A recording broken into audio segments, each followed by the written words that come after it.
हरे कृष्णा, राधे राधे दोस्तों। आप सभी को संतान सप्तमी व्रत कथा की हार्दिक शुभकामनाएं। हिंदू धर्म के प्रमुख व्रत त्योहारों में एक है संतान सप्तमी। इस व्रत को महिलाएं संतान की प्राप्ति, उनकी तरक्की और लंबी आयु के लिए करती हैं।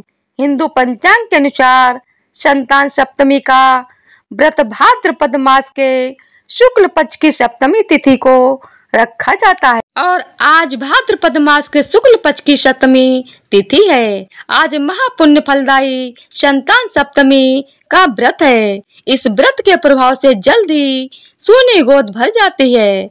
संतान सप्तमी का व्रत रखने से और इसकी कथा को सुनने से संतान प्राप्ति, संतान की रक्षा और संतान की उन्नति होती है तथा साथ ही साथ सभी मनोकामनाएं भी पूर्ण हो जाती हैं। जो भी मनुष्य इस व्रत कथा को सुनता है वह भगवान शिव और माता पार्वती का प्रिय हो जाता है। तो आज मैं आपको सुनाने जा रही हूँ संतान सप्तमी की बड़ी दुर्लभ कथा। इस कथा को बड़ी श्रद्धा और प्रसन्न चित्त मन से पूरा अवश्य सुनिएगा। एक दिन महाराज युधिष्ठिर ने भगवान श्री कृष्ण जी से पूछा, हे प्रभु, कोई ऐसा उत्तम व्रत बताइए जिसके प्रभाव से मनुष्यों के अनेकों सांसारिक क्लेश दूर होकर वे पुत्र एवं पौत्रवान हो जाएं। यह सुनकर भगवान श्री कृष्ण बोले, हे राजन, तुमने बड़ा ही उत्तम प्रश्न किया है। मैं तुमको एक पौराणिक कथा सुनाता हूँ, ध्यान पूर्वक सुनो।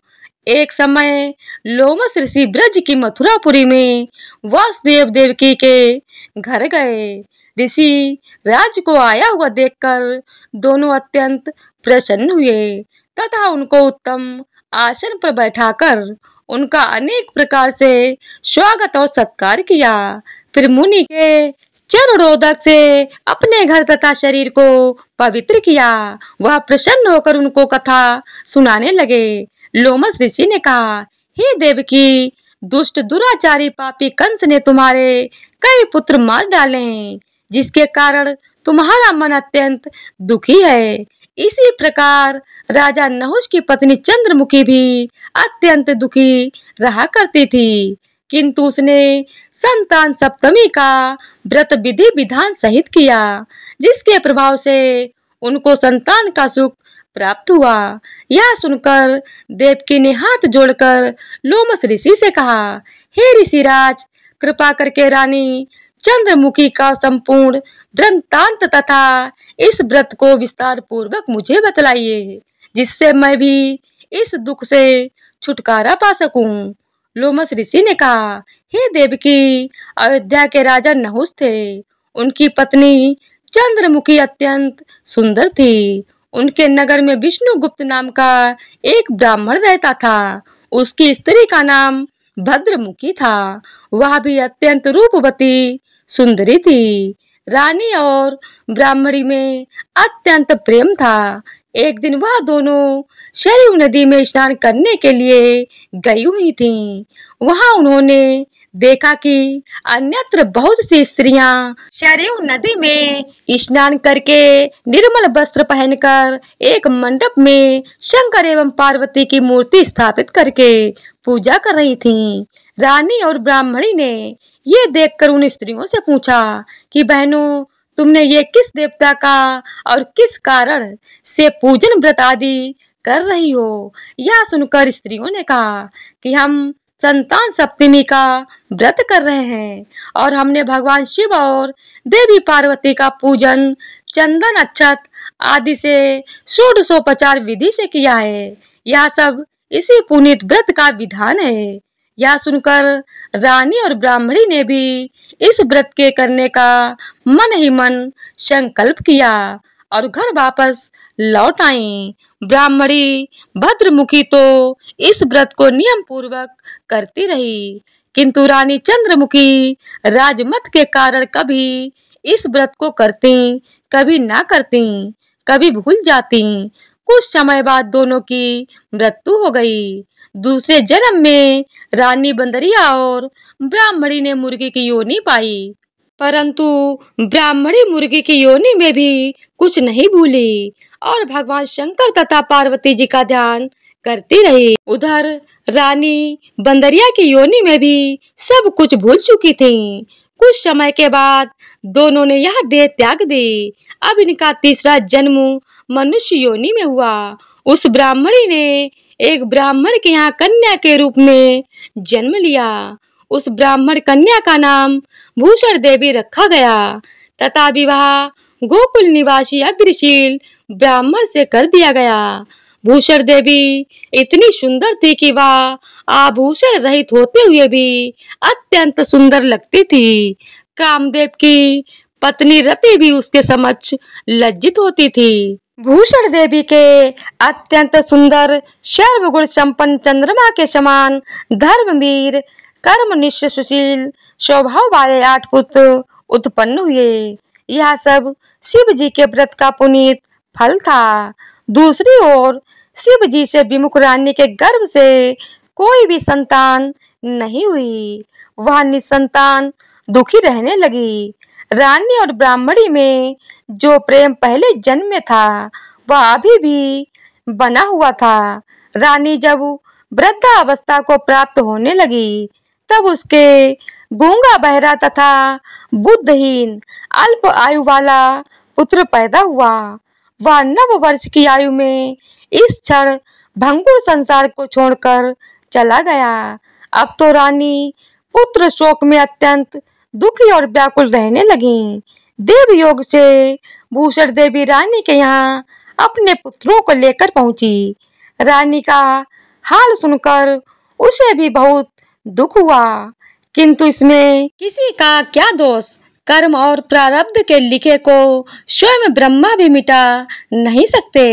रानी के कर्म ही ऐसे थे, इसी कारण उसे दुख भोगना पड़ा। इधर रानी ब्राह्मणी के इस वैभव और 8 पुत्रों को देखकर उससे मन ही में ईर्ष्या करने लगी तथा उसके मन में पाप उत्पन्न हुआ। उस ब्राह्मणी ने रानी का संताप दूर करने निमित्त अपने 8 पुत्रों रानी के पास छोड़ दिए।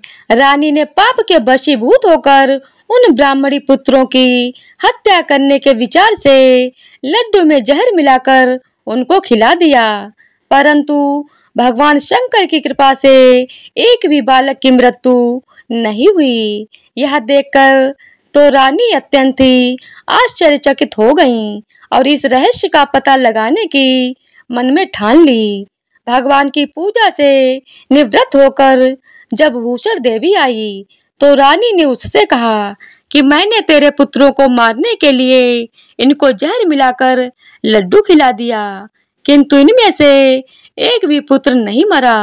तू कौन सा दान पुण्य व्रत किया है जिसके कारण तेरे या पुत्र नहीं मरे और तू नित्य नए सुख भोग रही है। तेरा भाग्य बड़ा ही प्रबल है, तेरा बड़ा सौभाग्य है। इसका भेद तू मुझे निष्कपट होकर समझा। मैं तेरी बड़ी ऋणी रहूंगी। रानी के ऐसे दीन वचन सुनकर भूषण ब्राह्मणी कहने लगी, हे रानी, मैं आपको 3 जन्म का हाल कहती हूँ, सो ध्यान पूर्वक सुनना। पहले जन्म में तुम राजा नहुष की पत्नी थी और तुम्हारा नाम चंद्रमुखी था और मेरा नाम भद्रमुखी था तथा मैं ब्राह्मणी थी। हम तुम दोनों अयोध्या में रहते थे। मेरी तुम्हारी बड़ी प्रीति थी। एक दिन हम तुम दोनों सरयू नदी में स्नान करने गए थे और दूसरी स्त्रियों को संतान सप्तमी का उपवास शिव जी का पूजन अर्चन करते देखकर हमने इस उत्तम व्रत को करने की प्रतिज्ञा की थी, किंतु तुम सब कुछ भूल गईं और झूठ बोलने के दोष तुमको लगा, जिसे तुम आज भी भोग रही हो। मैंने इस व्रत को आचार विचार सहित नियम पूर्वक सदैव किया और आज भी करती हूँ। दूसरे जन्म में तुमने बंदरिया का जन्म लिया तथा मुझे मुर्गी की योनि मिली। भगवान शंकर की कृपा से मैं इस व्रत के प्रभाव तथा भगवान को इस जन्म में भी नहीं भूली और निरंतर उस व्रत को नियमानुसार करती रही। तुम अपने बंदरिया के जन्म में भी सब कुछ भूल गईं। मैं तो समझती हूँ कि तुम्हारे ऊपर यह जो भारी संकट है उसका एकमात्र यही कारण है और दूसरा कोई इसका कारण नहीं हो सकता। इसीलिए मैं तो कहती हूँ कि आप भी संतान सप्तमी के व्रत को विधि सहित करिए, जिससे तुम्हारा यह संकट दूर हो जाएगा। लोमस ऋषि ने कहा, हे देवकी, ब्राह्मणी के मुख से अपने पूर्व जन्म की कथा तथा संकल्प इत्यादि सुनकर रानी को पुरानी बातें याद आ गईं और पश्चाताप करने लगी तथा ब्राह्मणी के चरणों में पड़कर क्षमा याचना करने लगी और भगवान शंकर तथा माता पार्वती जी की अपार महिमा के गीत गाने लगी। उसी दिन से रानी ने नियमानुसार संतान सप्तमी का व्रत किया, जिसके प्रभाव से रानी को संतान सुख मिला तथा संपूर्ण सुख भोग कर रानी शिवलोक को गई। भगवान शंकर के व्रत का ऐसा प्रभाव है कि पथ भ्रष्ट मनुष्य भी अपने पथ पर अग्रसर हो जाता है और अनंत ऐश्वर्य भोग कर मोक्ष को पाता है। लोमस ऋषि ने फिर कहा कि हे देवकी, इसीलिए मैं तुमसे भी कहता हूँ कि तुम भी इस व्रत को करने का संकल्प अपने मन में करो, तो तुमको भी संतान का सुख अवश्य मिलेगा। इतनी कथा सुनकर देवकी हाथ जोड़कर लोमस ऋषि से कहने लगी, हे ऋषिराज, मैं इस पुनीत उपवास को अवश्य करूंगी, किंतु आप इस कल्याणकारी एवं संतान सुख देने वाले उपवास का विधान, नियम विधि आदि विस्तार से समझाइए। यह सुनकर लोमस ऋषि बोले, हे देवकी, ये पुनीत उपवास भाद्रपद मास के शुक्ल पक्ष की सप्तमी के दिन किया जाता है। उस दिन ब्रह्म मुहूर्त में उठकर किसी नदी अथवा केन के पवित्र जल में स्नान करके निर्मल वस्त्र पहनने चाहिए। भगवान शंकर तथा जगदम्बा पार्वती जी की मूर्ति की स्थापना करें। उन प्रतिमाओं के समक्ष सोने चांदी के तारों का अथवा रेशम का एक गंडा बनाएं। उस गंडे में 7 गांठें लगानी चाहिए। इस गंडे को धूप दीप अष्टगढ़ से पूजा करके अपने हाथ में बांधें और भगवान शंकर से अपनी कामना सफल होने की प्रार्थना करें। उसके बाद 7 पुए बनाकर भगवान को भोग लगाएं और 7 पुए एवं यथाशक्ति सोने अथवा चांदी की अंगूठी बनवाकर इन सब को एक तांबे के पात्र में रखकर और उनका षोडशोपचार विधि से पूजन करके किसी सदाचारी धर्मनिष्ठ सुयोग्य ब्राह्मण को दान दें। उसके पश्चात 7 पुआ स्वयं प्रसाद के रूप में ग्रहण करें। इस प्रकार इस व्रत का पारायण करना चाहिए प्रति माह की शुक्ल पक्ष की सप्तमी के दिन। हे देवकी, इस व्रत को इस प्रकार नियम पूर्वक करने से समस्त पाप नष्ट हो जाते हैं और भाग्यशाली संतान उत्पन्न होती है तथा अंत में शिवलोक की प्राप्ति होती है। आज के दिन सूर्य देवता की पूजा अर्चना करने से आरोग्य और संतान सुख की प्राप्ति होती है। गुड़ और आटे का प्रसाद बनाकर भगवान सूर्य को अर्पित करें। सूर्य देव की पूजा में लाल वस्त्र धारण करना चाहिए। हे देवकी, मैंने तुमको संतान सप्तमी का व्रत संपूर्ण विधान विस्तार सहित वर्णन किया है। उसको अब तुम नियम पूर्वक करो, जिससे तुमको उत्तम संतान पैदा होगी। इतनी कथा कहकर भगवान श्री कृष्ण ने कहा, हे युधिष्ठिर, श्री लोमस ऋषि इस प्रकार हमारी माता को शिक्षा देकर चले गए। लोमस ऋषि के कथन अनुसार हमारी माता देवकी ने इस व्रत को नियमानुसार किया था, जिसके प्रभाव से मैं स्वयं उत्पन्न हुआ। यह व्रत विशेष रूप से स्त्रियों के लिए कल्याणकारी है, परंतु पुरुषों को भी समान रूप से कल्याणदायक है। संतान सुख देने वाला और समस्त पापों का नाश करने वाला यह उत्तम व्रत है, जिसे स्वयं भी करें और दूसरों से भी करवाएं।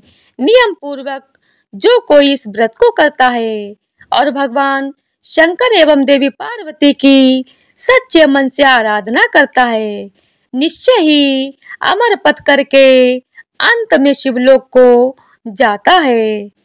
तो एक बार प्रेम से बोलिए शंकर पार्वती की जय हो। तो आज की वीडियो अगर आप लोगों को पसंद आई हो तो वीडियो को लाइक शेयर और चैनल को सब्सक्राइब कर दीजिएगा। धन्यवाद।